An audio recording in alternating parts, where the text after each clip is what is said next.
Kim from stampingimperfection.com. Thank you so much for joining me today. I'm making a video for Scrappy Tails Crafts, and I am using the Sweet Bear stamp set. And this is actually just one of the cutest Valentine's Day stamp sets that I can think of. I love that it's got these little heart-shaped balloons and it's got all the little sentiments to fit inside them, so it looks like those little heart candies.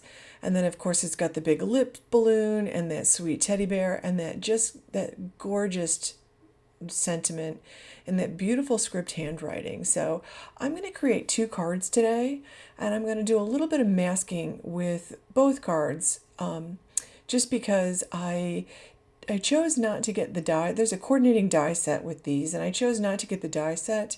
So, like, I can think of so many things I want to do with this stamp set, and not just for Valentine's Day. That sweet little bear could be used for so many occasions.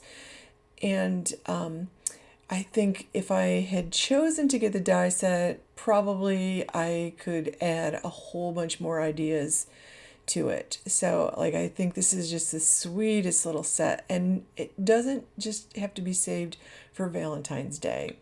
So my original plan for this card was to put the heart balloons all the way across, and I decided I would start out with a 2, and I wanted to make sure I had room for that sentiment, because I think that's just a beautiful sentiment. Just a little reminder that you are loved. And I think I'm definitely going to send this to my mother for Valentine's Day. She lives alone and, many states away from me. And I think it will be a nice little reminder, for a nice little, card for Valentine's Day for her, I think.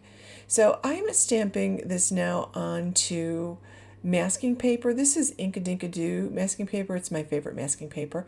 So I fussy cut those out, and now I'm just putting them down and peeling off the backing paper and just putting those masks that I created over the balloons that I stamped.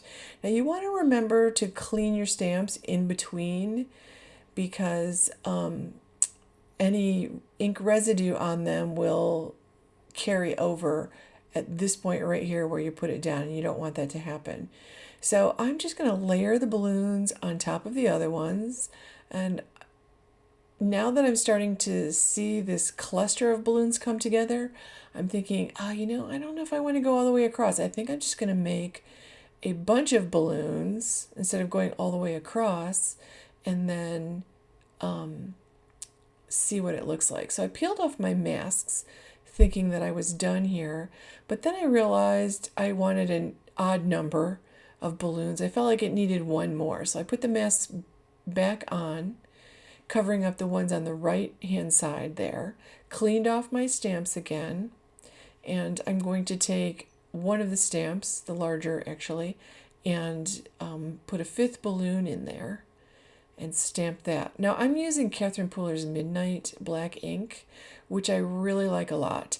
And one of the things, like, these are really fine outline stamps, so you want to make sure that when you stamp them lightly. It's better to stamp them lightly twice than to stamp once and really like smush it down, because the little tiny sentiments can actually bleed together when you do that. So you want to stamp it lightly twice instead of smushing it down once. So I added a little tape to the back of this just to hold it in place.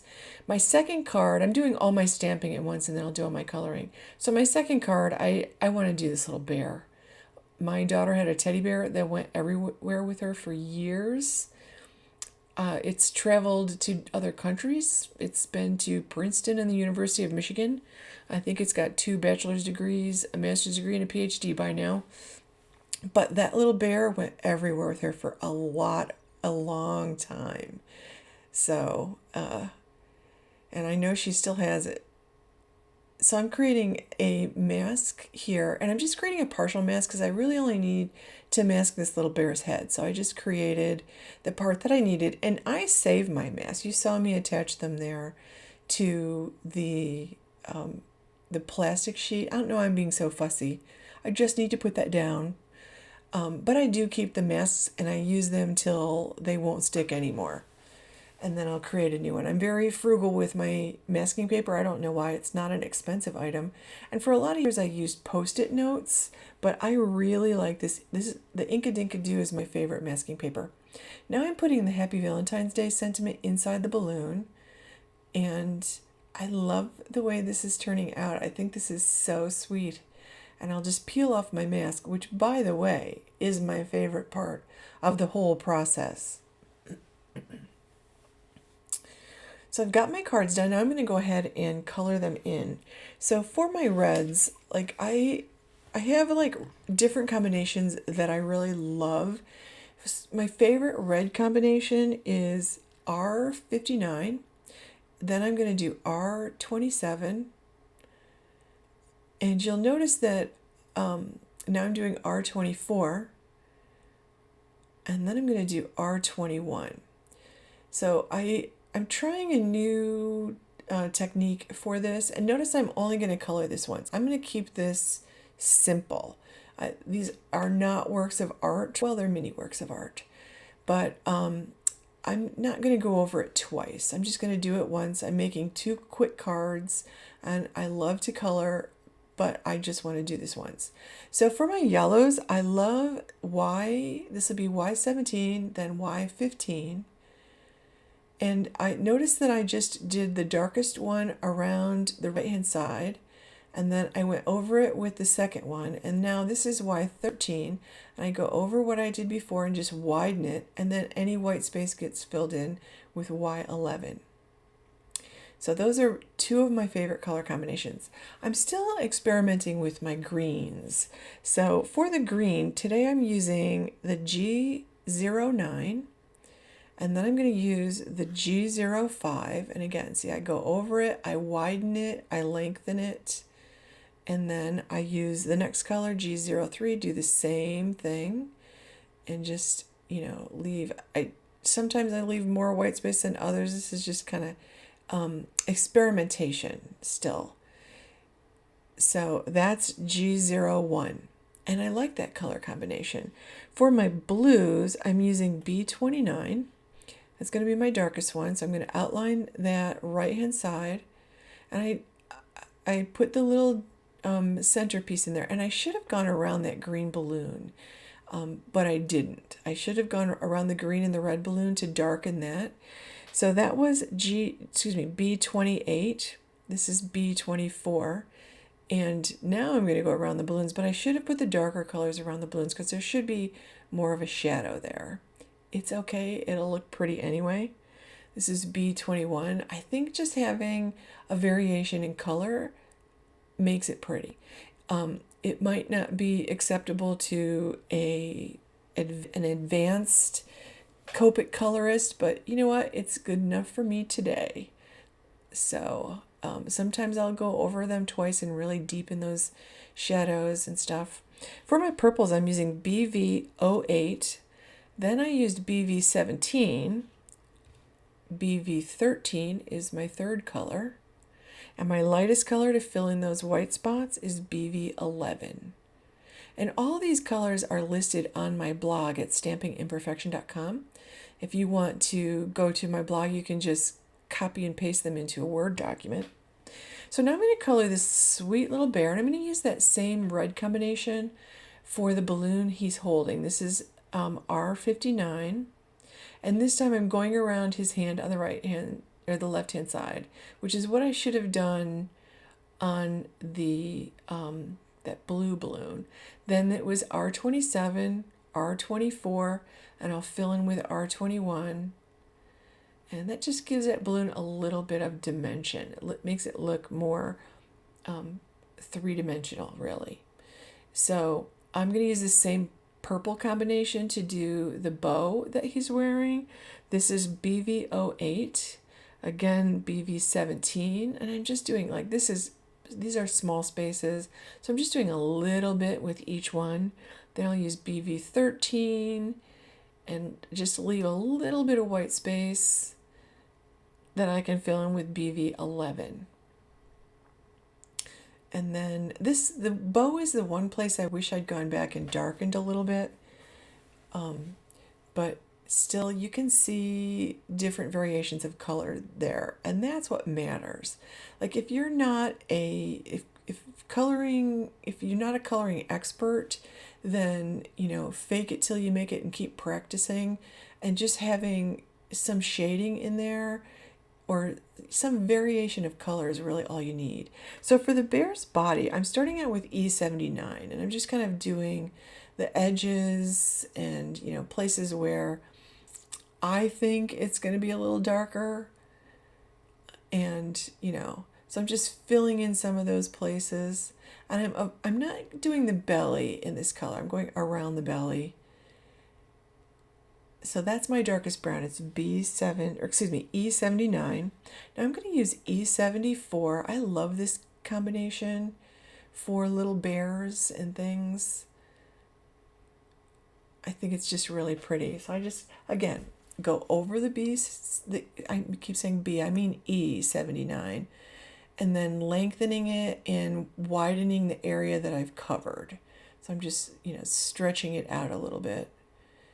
And I feel happy with the way things are coming out. When I become more of an expert colorist, I would consider myself an intermediate. This is E71, and again, I'm filling in much of it. I'm going to leave some white space, probably not as much as I should. Like when I look at the real expert colorists, they leave a lot more white space, and I'm going to fill in that white space with the E70.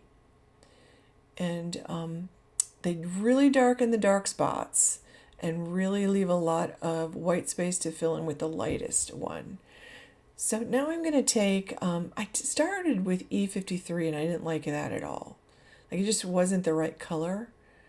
So I pulled out E23, and that's going to be my darkest color. So I went around the edges of the heart and the belly, and then I filled it in with E21, and I was much happier with that. Now I want to make this balloon, since I stamped the sentiment in the balloon, I want to make it a little bit lighter. So I pulled out a combination of reds. This is R85, and I'm coloring it exactly the same way that I colored the other balloons on the other card. And I'm also going to use this for the ears and the feet. So now I'm using R83, and I'm going to keep this balloon a little bit lighter because I really want that. I really want that sentiment to show up. I'm contemplating stamping that afterwards and maybe heat embossing it, but that seemed like a lot of work today. It probably would have looked pretty doing that. And then I'm just filling it in with the B81. And then I'm going to use the same red combination I used for the belly balloon. That's R59. And I'm going to use R27, R24, and R21, which is a lot of color. Like you can limit that to 2 colors if you want to. And then I'm going to use the colors combinations that I use for the belly on the snout of the bear. So I'm using the E23, and then I'll just go around the outside, and then I'll fill in the center with the E21. And that's going to complete it. Now, after I got the card all put together, I decided I feel like he's just hanging in midair. So I wanted to ground him a little. So I took W1 and put a little shadow underneath where he was sitting. To finish off the cards, I trimmed down these panels that I colored to 4 by 5 1/4. Excuse me. And then I cut a piece of red cardstock at 4 1/8 by 5 3/8. So those are going to pop up on my card base, which is 4.5. No, excuse me, it's 4 1/4 by 11, and I scored and folded it at 5 1/2. So I'm trying to use up this tape runner. I don't like it because it's not clear, it's white. So I use it on the back of a lot of cards, and that's what I'm using to stick these down. You could, if you wanted more dimension, you could, of course, add your foam tape or some craft foam behind each piece and get some dimension to your cards. But I'm mailing these and I'm going to keep them pretty flat. I'll probably add some sequins or I have some enamel hearts that would be really cute with these. I might use those. So I haven't decided. But that completes my cards. And I have the finished photo that I took with you can see the little drop shadow under the bear. And I actually put a little drop shadow under around the right hand side and underneath the balloons as well. So that completes my card. Thank you so much for watching. Please give this video a thumbs up, and I would love to have you subscribe to my channel if you're not subscribed, and click that bell to get notifications every time I upload a new video. Links will be below. Thank you so much for watching. Have a wonderful day.